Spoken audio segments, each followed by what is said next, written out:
quarter with tremendous energy and activity defensively, but didn't seem like you could sustain it.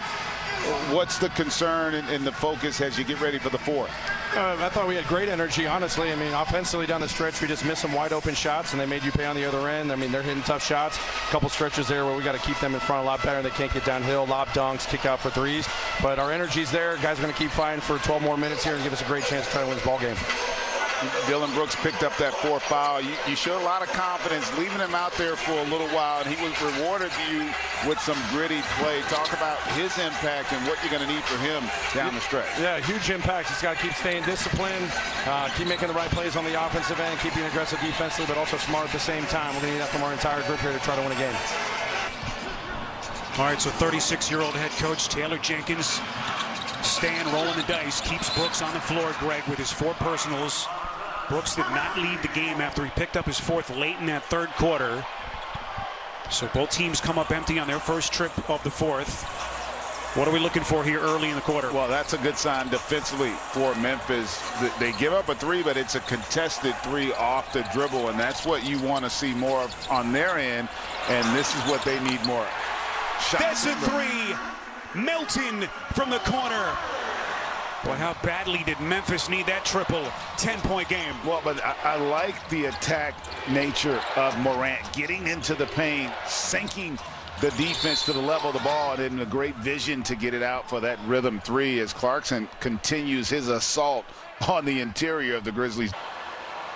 And Memphis's defense has just had no answer for him so far.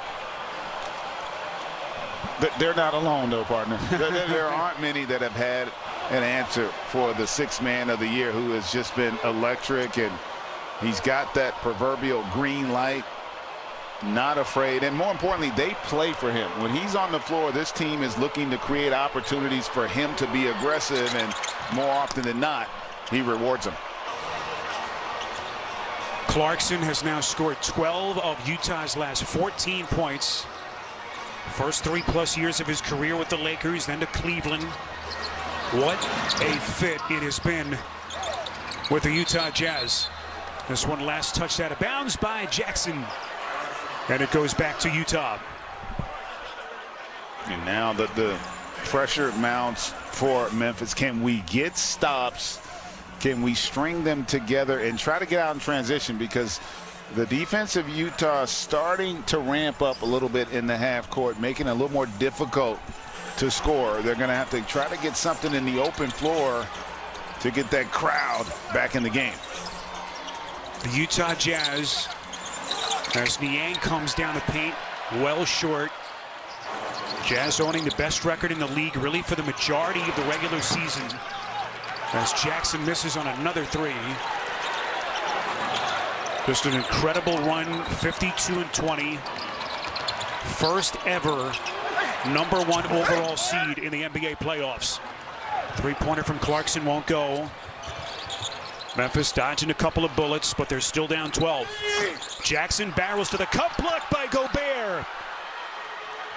That stifling defense from the Frenchman. And you hit it, partner. How about that play defensively by Gobert? Just terrific timing. And that's a situation where Jaren Jackson, as he gets more experience, will understand the importance of initiating contact and not allowing the leverage of Gobert to go up and contest on that attempt. Greg, you talk to the analytics experts. They make a pretty strong argument that Rudy Gobert had maybe the best defensive season, at least statistically, that we've seen in the modern era.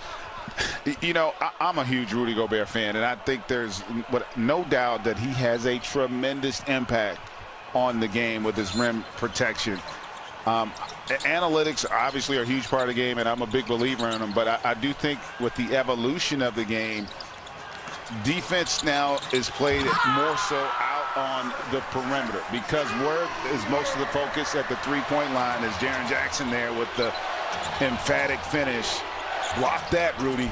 And so I look at it differently. I like guys that can guard multiple positions in space and also be able to give me some help down low in the paint. Clarkson has to reset. He's got to hurry. 2 to shoot. Here he comes to the cup. Or somehow able to draw iron. And the rebound corralled by Brooks. Brooks showing the nifty handle outside to Morant. This is Anderson on a 3. No. And a loose ball foul on Melton. I'm going to tell you what, you cannot. It's so small because they're not a great three-point shooting team, so it's so much harder to make up ground against great teams. Shot from Niang won't go. Utah holding on to this 10-point lead. Melton launches from 3 and hits. I would assume they probably have not had coffee or much conversation since this series has started, as Valanciunas able to get all the way to the rim and get a finish. And here we go, partner. 5-point game, under 8 to go here. Utah is 0 for 6 to start the 4th. Mitchell turned back by Allen. There's that famous Memphis defense. Allen at the other end. Boy, this place was ready to explode. And the officials say, last touch by Utah. But I love that pocket pass. And you see how he created the space. That's what I was talking about with Jaren Jackson. So he doesn't allow Gobert to gather and contest. And then how about the block by Grayson Allen there on Donovan Mitchell to prevent the layup? And how about Dylan Brooks staying in the game after picking up his 4th personal late 3rd quarter? Has been under control. And DeAnthony Melton, how big has he been down the stretch? And here comes Memphis.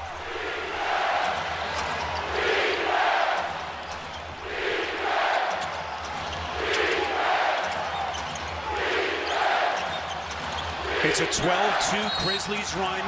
Mitchell contacts, and he'll shoot free throws. And Donovan telling the crowd to quiet down.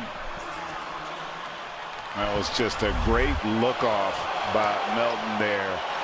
And the baby sky hook up over the top for the finish.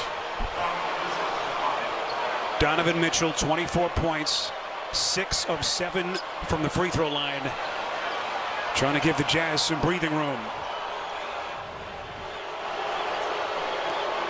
The NBA playoffs on TNT, brought to you by the all-new Carnival MPV from Kia, official automotive partner of the NBA. Boy, what a scene, what an atmosphere, everything you want. Downtown Memphis, FedEx Forum, Game 4. Utah holding a 2-1 series lead. Donovan Mitchell, superstar cornerstone, trying to get this to 3-1 before the series heads back to Salt Lake City.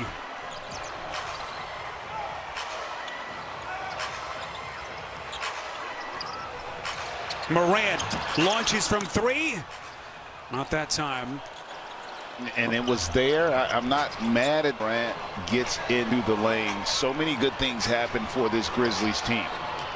Morant only a 30% three-point shooter. He's 1 for 5 tonight. It's a dangerous pass. Gobert somehow collects. Blocked. Morant coming down to help Valanciunas. Then Melton. Boy, that one nearly went. And Valanciunas, GA, all that length. Yeah, and got a little bit of the face of Gobert there, but I thought it was the right no call because Gobert had actually lost the ball there on that attempt at the jump hook, and you talked about it. Melton has given them a terrific boost here in this second half.